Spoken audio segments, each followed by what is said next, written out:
Now, the greatest radio shows of all time.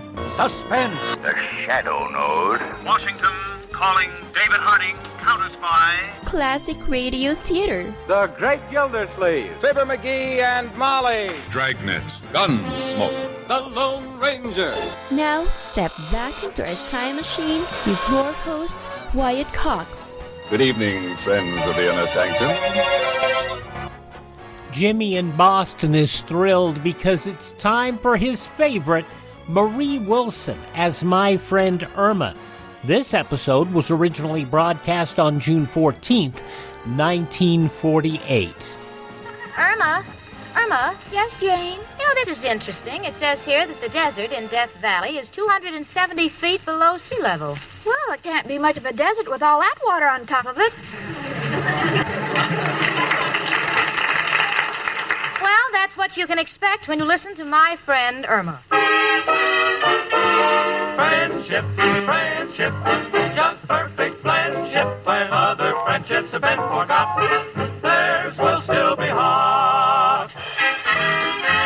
Lever Brothers Company, makers of Swan, the soap with the exclusive Super Cream Blend, presents Our Friend Swan. With My Friend Irma. Starring Marie Wilson as Irma and Kathy Lewis as Jane.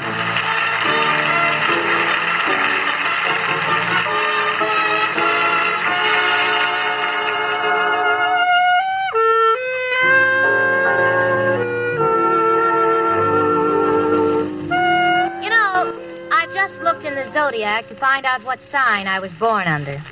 Whether it was Aries the ram, Capricorn the goat, or Leo the lion. Lo and behold, I find out I'm Taurus. It says in a footnote that Taurus girls get married very young. As far as I'm concerned, now I know why this sign is referred to as Taurus the bull. Believe me, I'm not getting any younger. And every June I look at the wedding announcements in the newspapers, and you know something? My name isn't there. And as far as Richard Rhinelander's concerned, I've tried everything. From pulling petals off the daisies to sleeping on a piece of wedding cake. All I ever got out of it was a house full of ants. Well, I guess I'm not the only one who does a bit of mooning around the month of June. Even Irma is affected. Right now, she's looking at a picture of a June bride in the newspaper. The look on her face is a complete blank, which means she's thinking. Irma. Yes, Jane? What's fascinating you so? Well, look what it says about this bride in the paper. What? When Miss Doris Alber walks down the aisle, she'll be wearing her great-grandmother's lover around her neck. Let me see that. Irma, that's lavalier. Well, I got the other words right. Jane, aren't these brides just lovely? Yeah, lovely and lucky. Especially this one. Isn't she adorable? Yes, and her babies are cute, too. Babies? Yes, an artist has drawn their pictures all around the bride's photograph. Irma, those are cupids. Jane, if Richard asked you to marry him, where would you go for the honeymoon? To the nearest sanitarium for shock treatment. How about you and Al, honey? Where would you like to spend your honeymoon? Oh, Al has already made reservations. We're going to stay at 822 Wall Street. 822 Wall Street? Irma, isn't Mr. Clyde's office at 824? Yes, when we're on a honeymoon, Al doesn't want me to be late for work. Yeah.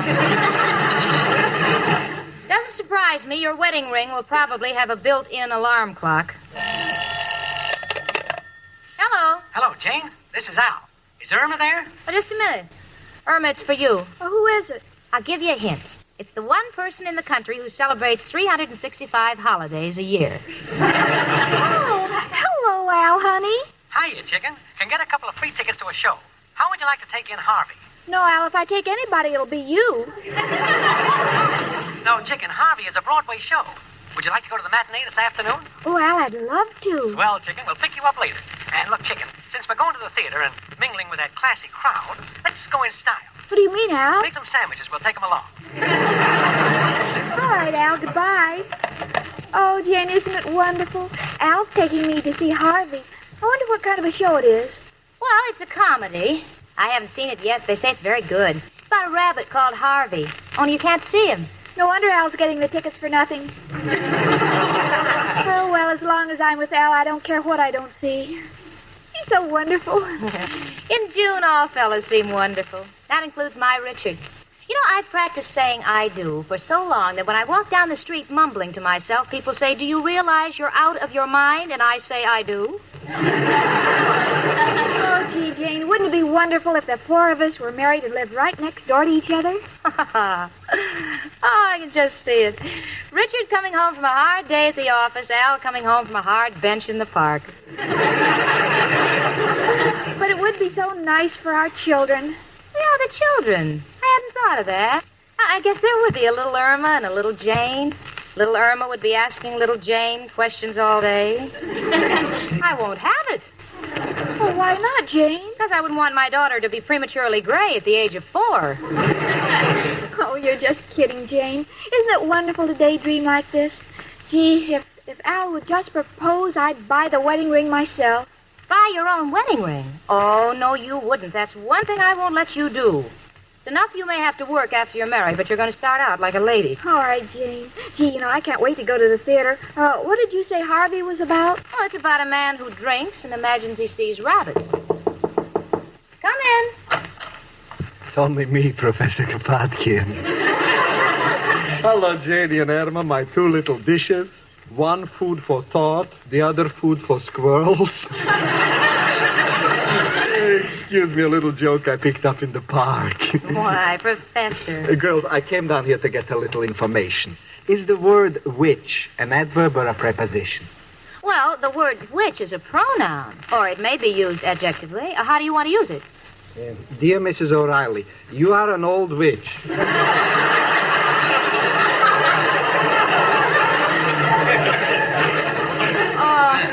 Professor, why don't you stop teasing poor Mrs. O'Reilly? After all, she's the kind of a person who likes to live and let live. This I know. You should see the things she lets live in my room. Well, Professor, why don't you forget Mrs. O'Reilly as a landlady? Just think of her as a woman. I tried that, but I had to stop right away. I found myself hating my own mother. Tell me, Irma, what are you all dressed up for? Oh, Al's going to take me to the matinee. I'm going to see Harvey. Harvey? Yes, it's about a rabbit who drinks and imagines he sees men. Yes, and pink psychiatrist. Come in. Hello, girls. Oh, there you are, Professor. Oh, it's Mrs. O'Reilly. Now, please, don't get excited, Mrs. O'Reilly. Quiet, you. Girls, what would you think of a man who takes a girl to the playground in the park at night and lets her go up and down on a seesaw for 2 hours? Oh, I think that's very romantic. Well, that's what I thought until I got off and found a rock tight at the other end of the board. I'm sorry, Mrs. O'Reilly. I just went away to buy you some candy.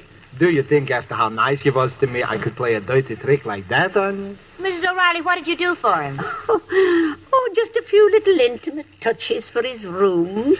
You know the leak in my bathroom pipe? She fixed it? No, she hung a shower curtain around it. And you know that old-fashioned gas stove I got? The one the gas is always escaping from? Oh, is she getting you a new stove? No, she gave me a gas mask. Well, this is all very touching, but Irma, Al will be here any minute. You better be ready to go, honey. All right, Jane. Where are you going, Irma? Al's taking me to the theater. To the theater? Uh-huh.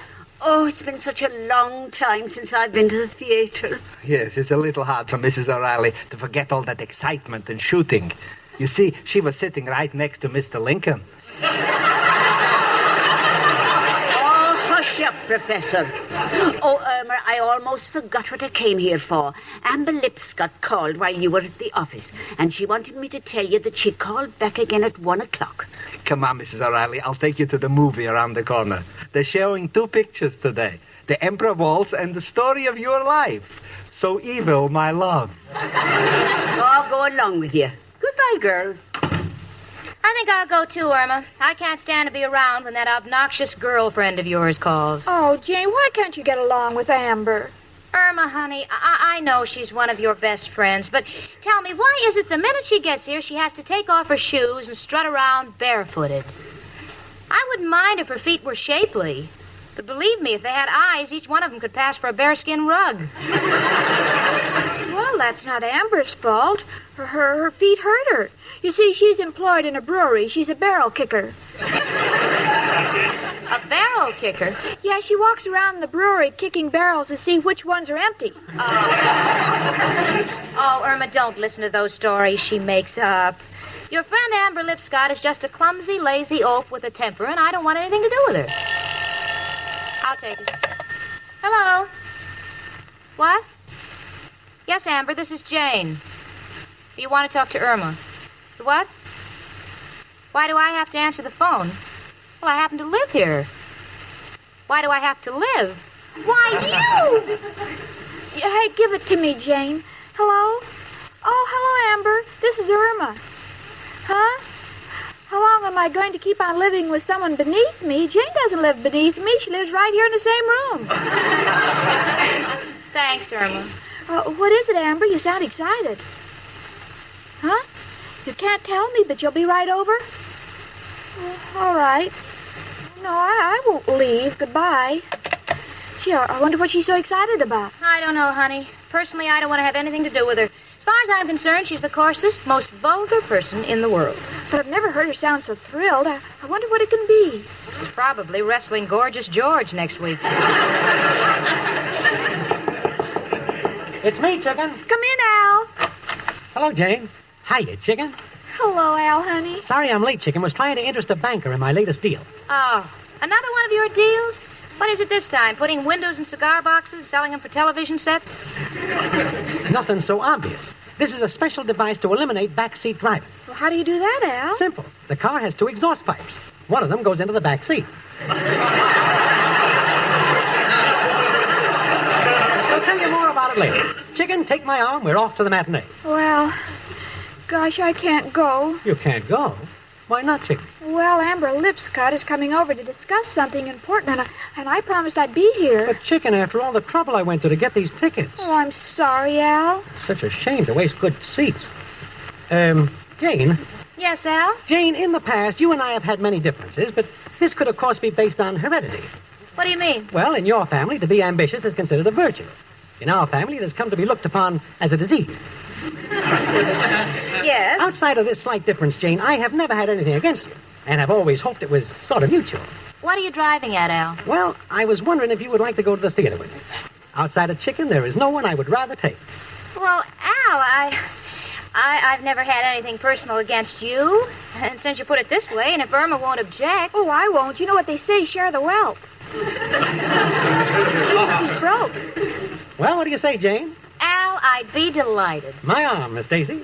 And let me tell you, I may not be able to take you along Park Avenue like your boyfriend Richard does, but believe me, on our way to get a hot dog at the waterfront, we will cross Park Avenue.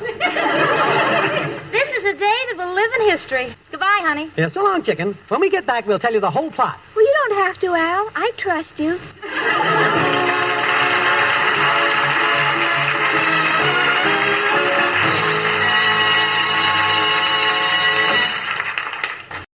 June 14th, 1948, My Friend Irma on Classic Radio Theater with Wyatt Cox. You ever make a change and then think, why didn't I do this years ago? Well, that's how people feel about switching to Medishare for their health care, especially now with inflation the way it is. People are very happy with the savings. Most families save about $500 a month when they switch. It's a huge help when prices are going up so fast in so many other areas. And Medishare's customer satisfaction rate is double that of health insurance. It's just a different experience, and people really like that. Medishare is an alternative to health insurance. It's a community of Christians who share each other's healthcare bills, and it's been going strong for over 25 years. It really is the gold standard, the most trusted name in healthcare sharing. Find out why people love it, find out why they rave about the customer service, and find out how good it feels to save some money right now. They're super easy to talk to. Here's the number, 833-34-BIBLE. That's 833-34-BIBLE, 833-34-BIBLE.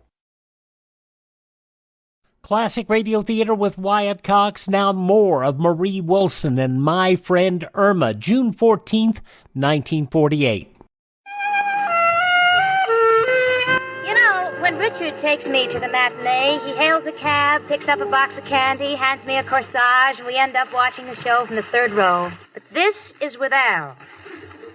So he hailed a cab, asked the driver what time it was, Found out we had time to walk. He picked up a Tootsie Roll, handed me the wrapper, and we ended up watching the show from the third balcony. From where we are sitting, not only Harvey the rabbit is invisible, but so is the cast. I must say Al is enjoying himself immensely, though. He hasn't stopped smiling since he went to sleep. Al! Wake up! Your Honor, this whole thing is a mistake. I was Oh. How is you, Jane? Al, I don't like to interrupt your dreams, but I paid $1.20 tax on those free tickets of yours. I'd like to have you see the show. Sorry, Jane, just can't keep awake. Why not? No dames in the show. Must you have chorus girls? Look, Jane, as much as I love chicken, I am still a normal man. I prefer watching chorus girls to an animal act. I got the feeling that once you've seen one rabbit, you've seen them all. Am I, lady? No, do, by all means. Come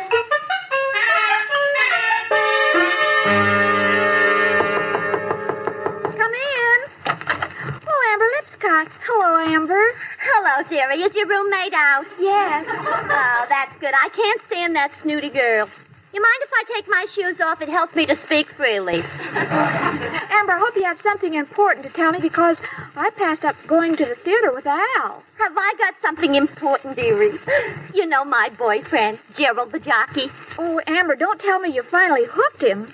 Harpooned is the word, dearie. I've got him clean, dressed, and on ice. We're getting married this afternoon. Oh, not really? Yeah, after the 7th race. Oh, Amber, I don't know what to say. Gosh, I'm so happy. Oh, thanks, dearie. Everyone's been so nice. At the track, they gave a party for Gerald and me. They put us in the winner's circle, dropped a horseshoe of flowers around my neck, and waved me in. They were so sentimental. Say, tell me, Irma, how are you coming along with Al? Oh, every time I ask Al what's holding up our wedding, he says mañana. That's Spanish for money. You don't have to tell me. I went to school. Open up, chicken. Oh, come on in, Al, honey. Oh, hi, Amber. Hello, Al. Hey, you lost a little weight, didn't you? Yeah. You know, driving a bulldozer isn't easy work. Oh, Al, wait until you hear the wonderful news. Amber is getting married this afternoon. Well, congratulations. That was nothing. He knew he'd have to do it sooner or later or I'd cripple him. Amber, what time does the wedding take place? 5 o'clock at my apartment, dearie. And that's why I dropped by. You gotta do me a favor. Oh, certainly, Amber. What is it? Well, I'm gonna be tied up at the dressmaker's until 4:30. So I wondered if you'd take this $50 with this slip to Kay's jewelry store and pick up my wedding ring. Oh, we'd be glad to. Do you want us to come to the wedding? Well, of course I do, honey. You're my dearest friend. And I don't care what kind of a wedding present you bring me, just so long as you're not ashamed of it. All right, Amber. Well, we'll get the ring for you. Shall I bring Jane along, too? No, thanks. There'll be enough crumbs around after we cut the wedding cake. Oh, Amber, I wish you'd try to understand Jane. Underneath it all, she's a wonderful person. That's where I'd like to see her, underneath it all. You better not get in my way. Well, so long, honey. $50. Al? Amber gave us that money for the ring. I'll put it back on the table. Oh, you misunderstand, chicken. Was merely thinking of getting the most good out of this money for Amber. What do you mean, Al? Well, maybe I can get a better ring for less money. And with the dough I save Amber, we buy her a wedding present. And there's only one man who can help us. Who, Al? Who else but... Hello, Joe. Al, got a problem. Want to pick up a wedding ring cheap. What shall I do? Shake hands with Mrs. McHugh? Oh, she's been on a diet. The ring is loose. No, Joe. Must be legitimate. You want I should stop calling you about things that are legitimate? It's giving you a bad name with the boys. Understand your position. Goodbye, noble friend. Now, look, Al, forget about getting bargains. Let's just go out and get a wedding present for Amber. Shall I take along the 50 and the slip for Amber's ring? No, we might lose it. Leave it on the table until we come back. Okay, chicken. Gee, Al, I wish we were getting married like Amber and Gerald. It won't be long, chicken. Oh, Al, if you knew how I dream of the day when I'll hold our son in my arms. Well, chicken, how do you know it'll be a boy? Oh, you don't know about those things. You're so naive. I already wrote to the stork.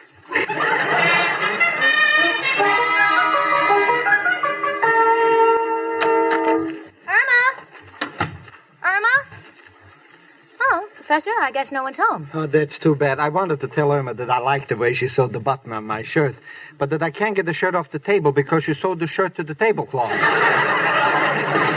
Well, you know, this is June, and Irma is very much love-struck. In fact, before I left for the theater, Irma was in such a romantic mood that she said if Al would marry her, she'd buy the ring herself. Well, lots of people are desperate to get married, Janie. Take Mrs. O'Reilly. She says if I will marry her, she will have her face lifted.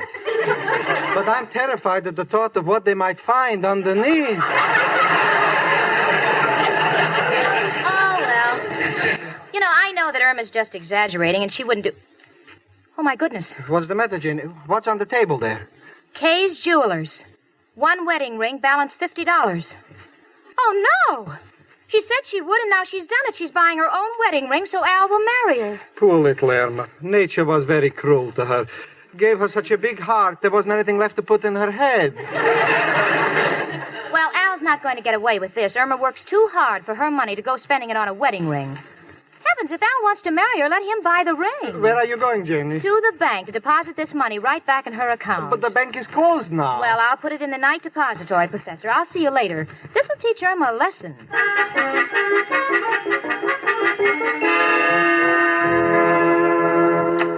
Jane!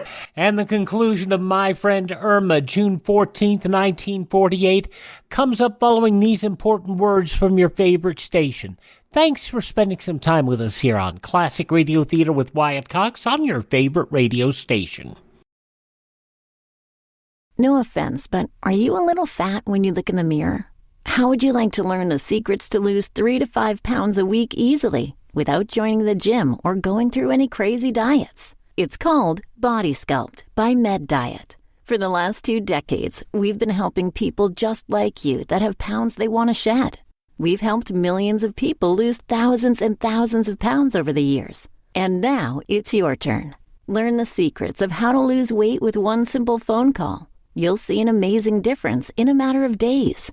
Don't believe us? We'll offer you a money-back guarantee.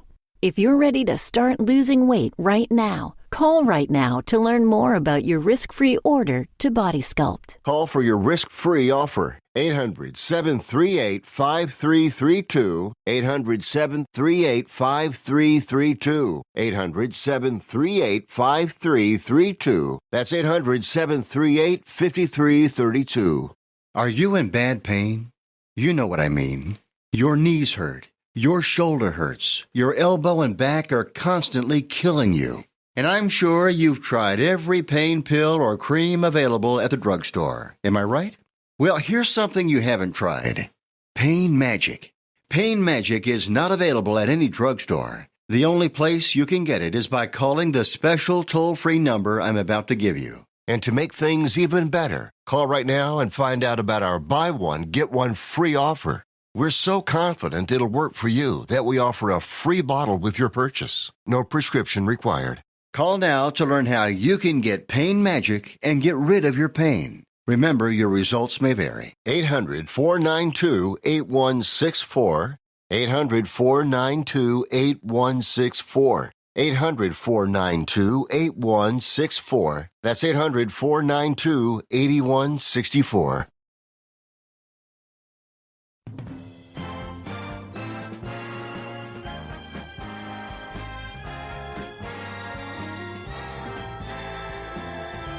Now on Classic Radio Theater with Wyatt Cox, the conclusion of My Friend Irma, starring Marie Wilson, June 14th, 1948. Jane! Oh, there's nobody here, Al. Well, chicken, you better get dressed if you want to get to the wedding in time. Don't forget, we got to pick up Amber's ring. All right, Al. Al! What's the matter, chick? The money for the ring is gone. Don't look at me, chicken. I come in with you.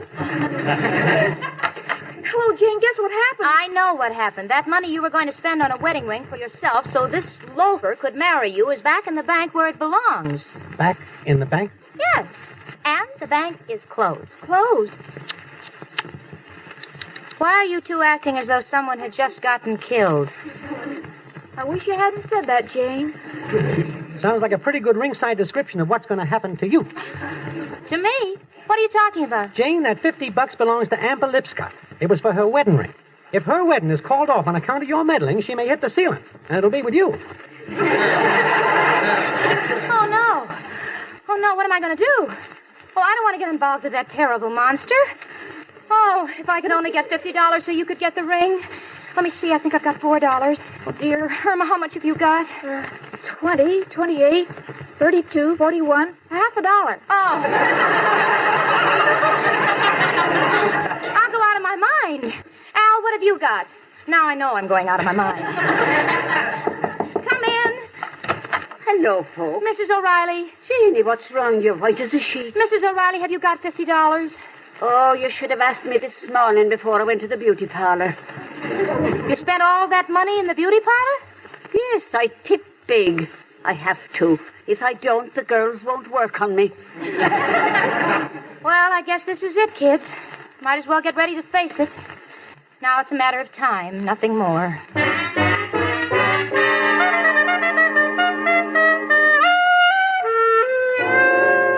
Well, I'm just sitting here, waiting for the inevitable. Al and Irma have been very solicitous. Irma keeps humming and singing to cheer me up. Her singing is a little worse than anything Amber could do to me. As for Al is really concerned. He keeps glancing through my papers to make sure all my insurance policies are paid up. It's after 5 o'clock, and by now Amber's either married without a ring or on her way over here with murder in her heart. Oh, if only I hadn't put the money in the bank. Well, goodbye, Jane. Come in, Irma. Hello, Amber. Now, look, Amber, let me explain. You don't have to explain, Irma. That's the kind of a person you are. But really, Amber, I don't know what to say. You don't have to talk, Irma. You just feel those things. Feel what things? About not showing up with the ring. You didn't want me to be married. Now, hold it, Amber. You stay out of this, nosy. What I'm saying, Irma, is what makes you so clever and psychic? Psychic? Yeah, how did you know Gerald was already married to somebody else? What? I mean, what? You stay out of this. Irma, I'm so glad you didn't show up and embarrass me. And I'm so glad you didn't buy the ring. If I only told you about the money Gerald gave me. What about the money? You, my worst enemy, should try to pass that money. It's counterfeit. Say, Irma, what's your girlfriend doing lying on the floor? Oh, I don't know. Jane, I wish you wouldn't go to sleep when we have company.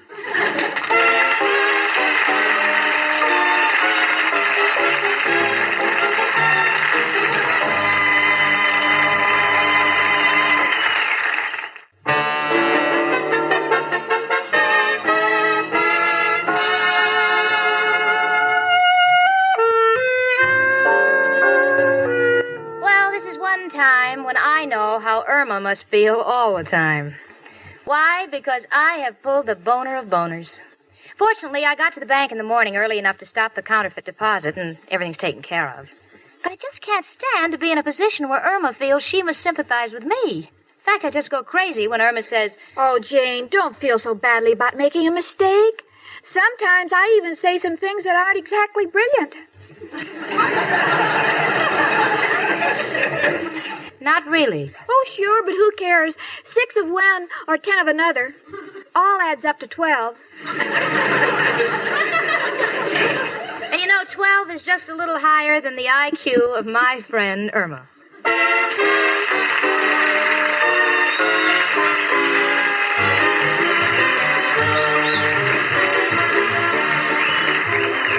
My Friend Irma, presented by Swan, another fine product of Lever Brothers Company, was produced and directed by Cy Howard. Tonight's script was written by Cy Howard and Park Levy. Folks, next Monday evening, listen again to Our Friend Swan. With My Friend Irma. Starring Mary Wilson as Irma and Kathy Lewis as Jane. The part of Professor Kropotkin was played by Hans Conried. Ladies, listen. The shortage of fats and oils is still very serious, and it's worldwide. So please keep on saving every drop of used kitchen fat. Your butcher will pay you for every pound. Frank Bingman speaking.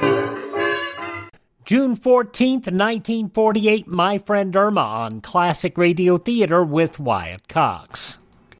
Are you suffering with arthritis or osteoporosis? Do you have diabetes?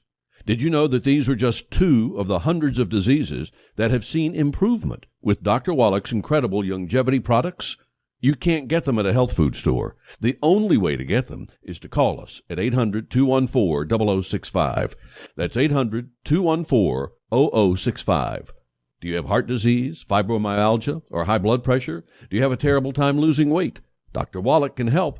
He was a veterinarian and cured diseases in animals. He felt that he could do the same for humans, so he became a physician. Over 50 years of research and helping people like you goes into every bottle of Dr. Wallach's amazing discoveries. Do you want to feel better? Learn how to treat the cause of your problem rather than covering up the symptoms with drugs. Call 800-214-0065. That's 800-214-0065. Now on Classic Radio Theater with Wyatt Cox, Part 4 of the 5-part Yours Truly Johnny Dollar story, The Laughing Matter. This episode originally broadcast June 14th, 1956. From Hollywood, it's time now for... Johnny Dollar. This is Charlie Burton speaking. Oh, morning, Burton. So you're still alive, huh? If that was an attempt at humor, it was entirely out of place. Well, it's early yet. I'm the comedian, and I'll make the jokes. Your job is to protect my life. Don't tell me you've been shot at again. This time of morning? Boy, whoever it is really must hate you, Burton. Dollar, so help me. So help you nothing. You may be good old lovable Charlie to 40 million television viewers, but to me you're just a pain in the neck. I'll remind you, To my clients, you're worth $500,000 because he was fool enough to write an insurance policy on your life, but not to me. My price on you is a fast 3 cents, give or take a couple. My life has been threatened. Sure, and that's why I'm here. But yesterday, when I tried to get you to cooperate, you called it a practical joke. Well, I'm not calling it that now. No, because somebody tossed a bullet at you last night and scared the living pants off of you. Well, call Captain Peral of the Ensenada Police. Mr. Dollar. Look, I need another hour's sleep, so don't phone my room again before 9 o'clock. Goodbye.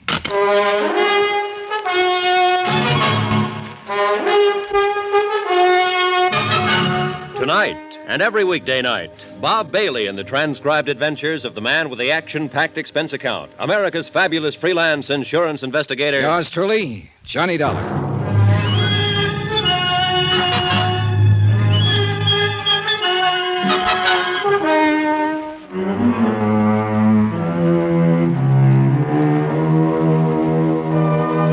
From Special Investigator Johnny Dollar, location Ensenada, Mexico. To the Home Office, Union States Casualty Company, Hartford, Connecticut. Assignment, The Laughing Matter. Expense account continued. Item 10, 50 cents, room service on a glass of orange juice. Another hour's sleep was out of the question. Just hearing his voice on the phone left me too mad to relax. One of America's most popular comedians, a living legend. And yet his whole cast, the people down here with him on location, hated the ground he walked on. Personally, I was on their side. But my job was to protect his life from some unknown enemy who'd sent him a threatening note. And last night, the threat had become action in the form of a shot fired from the darkness. It was my job to see that the killer didn't get a second chance. And that's what I was being paid for, and the fact that Charlie Burton was a Class A stinker was irrelevant. Frank Maltz, executive producer of the Charlie Burton Show, and practically the only early patron of the hotel breakfast room, was sitting at a table alone. Good morning, Johnny. I left him sitting in almost the same position at 2 o'clock in the morning. Only the table then was in a backstreet cantina in town. He was apparently remembering it, and he avoided my eyes until the waiter had brought my coffee and gone away. I guess I made quite a fool of myself last night, huh? Oh, when was that? Nice of you to ask, Johnny. This is good coffee. Oh, you'd been making the rounds last night, for whatever reasons, and you felt like talking. But I wouldn't call that making a fool of yourself. All right. Thanks. You were sober enough when I left you. Oh, sure. You just sat there and let me talk it out. Where'd you go, anyway? I came out of the cantina a few minutes later, you disappeared. Captain Peral, Ensenada Police, picked me up in a prowl car. He'd located that maid from the hotel here. We went to her home and talked to her. So?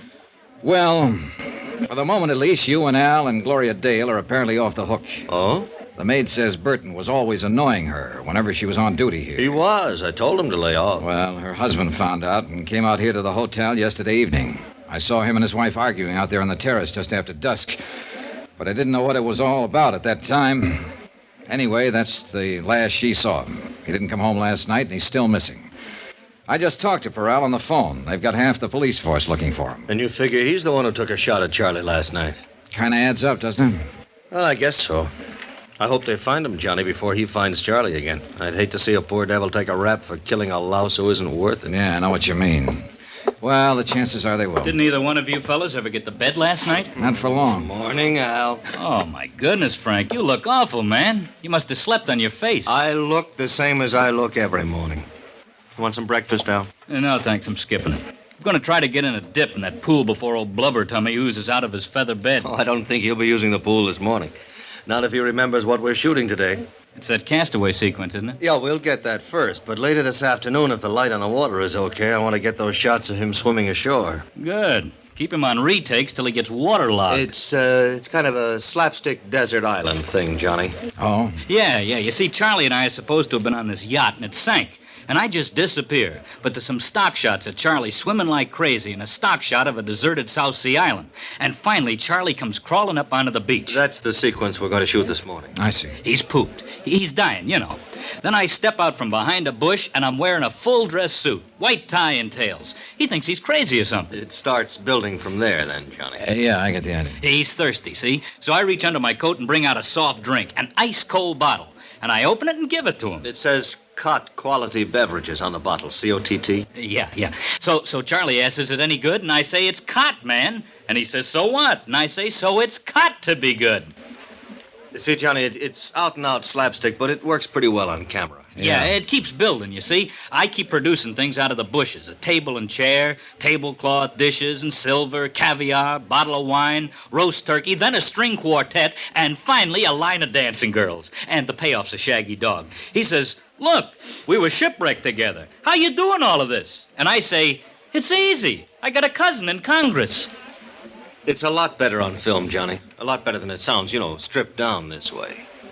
Yeah, well, I'm not exactly a fan of Burton's. Oh, he's got some good stuff in this one, Mr. Dollar. In fact, he's got all the good stuff.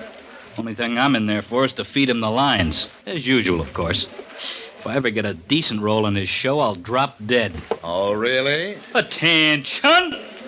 That's not funny, Al. At ease. I said it's not funny. You thought it was when you did it on the show last month. May I remind you that your services can be easily dispensed with? Good. Fire me. Al. If I could get out of this lousy contract with you, I could start on the PCT tomorrow, and at 5 times what you're paying me. Take it easy, Al. No, by all means. They'll set me up in my own show, and they'll put it in a time slot right opposite yours. In 3 months, Charlie, I could bump you clear off the screen. You don't say so. Al, beat it, will you? Okay, Frank. Sorry you had to get caught in the crossfire, Mr. Dollar. Nothing personal. Forget it. See you later, gentlemen. You'll be on that set in a half hour, not a minute later. Yes, sir.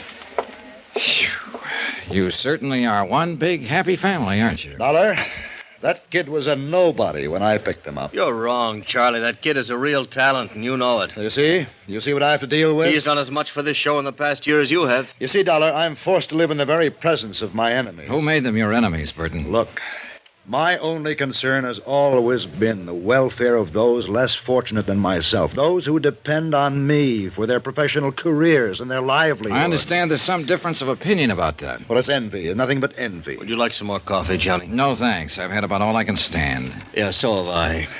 May I ask what you're doing to protect my life, Mr. Dollar, if anything at all? Oh, I've taken the usual routine precautions. Routine? I demand more than routine. Not from me. You don't demand anything. I'm working for the insurance company. Then I'll complain to them. Good. Why don't you cancel your policy at the same time? Then I can get off this assignment. Couldn't cancel it if I wanted to. My sponsors wouldn't allow it. It's for their protection, not mine. I know that.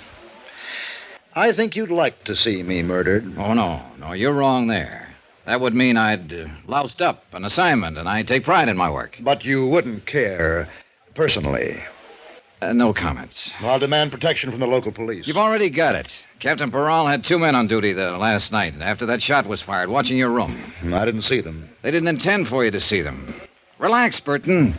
If the worst does happen, ballistics can probably identify the killer after we get the slug out of your body. Dollar, this is no laughing matter. Then why did you treat it like one? Why did you tear up that threatening letter? Why didn't you call the police in right then?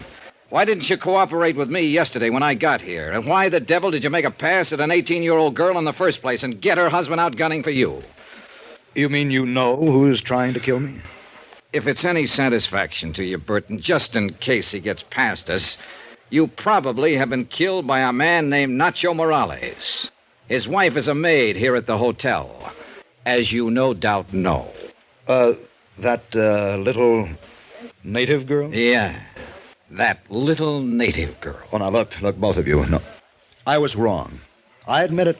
I just lost my head, I guess. When a man's under pressure all this time, as I am, he doesn't always think straight. Now, I didn't mean any harm toward her. Maybe you'll be able to convince Nacho of that if he waits long enough to listen. No, don't, please. I know you hate me. All of you do, but I'm not as bad as you think. You just don't know the load a star has to carry. Then why don't you tell us about it? You, Frank. You don't think I'm being fair with Al. You think I'm holding him back, not giving him a chance. Well, you're wrong. I'm actually carrying him, teaching him things I've learned over the years. Oh, he knows quite a bit now, Charlie. So you don't believe me? You don't think I know what I'm talking about? Well, let's... All right, I'll show you. Al said he was written down in today's sequence. He said that I had the great role. You heard him say it. Well, yes, Then Charlie, let him have it. I'll What? trade with him. You mean that? Yes, I mean it. Let him change any line he wants. To fit his style, he can play it any way he likes. I'll take that role he says is so bad, and I'll still come out the star. All right. Charlie, we'll have a go at it. Fine. I'll see you on the set, unless somebody manages to kill me first. Good morning, gentlemen. Oh, I never thought I'd live to see the day. Yeah, that shot last night must have really shaken him up. Oh, that kid will make him look sick, Johnny. He doesn't know what he's in for. Well, there's one way to find out. Oh, wait a minute, Johnny. I've been thinking about something you said. Oh? That maid, Morales' wife, does she speak English? Nope, just Spanish. Well, what about her husband? Same deal, only Spanish. Well, but the note, Johnny, the murder threat Charlie got, that was written in English. Yeah, I know. The South Sea Island set was built on the beach at the far end of the bay. The technicians and the rest of the cast were already there when Maltz and I arrived, and they started shooting 15 minutes later.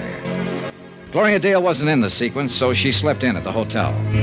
Some of Captain Peral's men were on hand, on the lookout for Nacho Morales, but he didn't show. By 3 in the afternoon, they were nearly finished. They'd shot the last scene once, but Maltz decided on a retake. So Hal sat down again at the fully laid table on the beach, and they started to roll. He poured himself another glass of colored water from the prop wine bottle and began to carve the roast turkey while he exchanged lines with Burton. Then suddenly Al missed a cue, faltered on a line, and Maltz cut the cameras. Al pushed back from the table, stood up slowly, then staggered and fell. I rushed toward him, pushed through the crowd that was gathering, and kneeled down beside him. But he was already dead.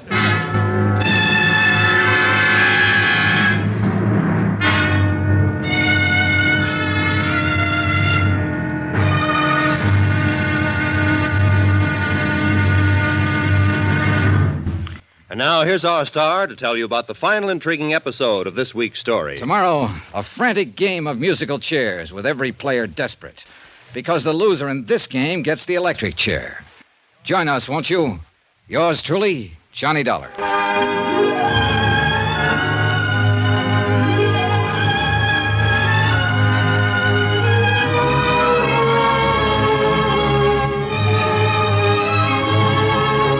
Yours truly, Johnny Dollar, starring Bob Bailey, is transcribed in Hollywood. Written by Les Crutchfield, it is produced and directed by Jack Johnstone. Be sure to join us tomorrow night, same time and station, for the next exciting episode of Yours truly, Johnny Dollar. Roy Rowan speaking.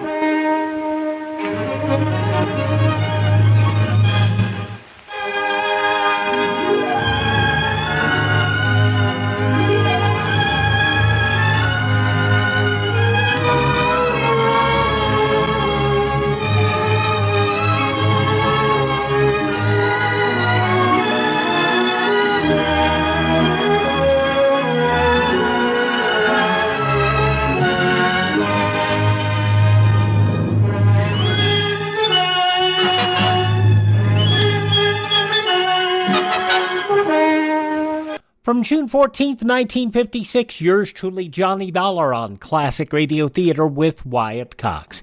Thanks for making us a part of your day. Thank this station. Support their advertisers. It's their kindness and courtesy that allows us to be with you each and every time we roll around here on your favorite radio station.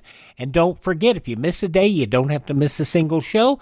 You can hear our shows on Spotify, Spreaker, Apple Podcast, Google Podcast, Amazon.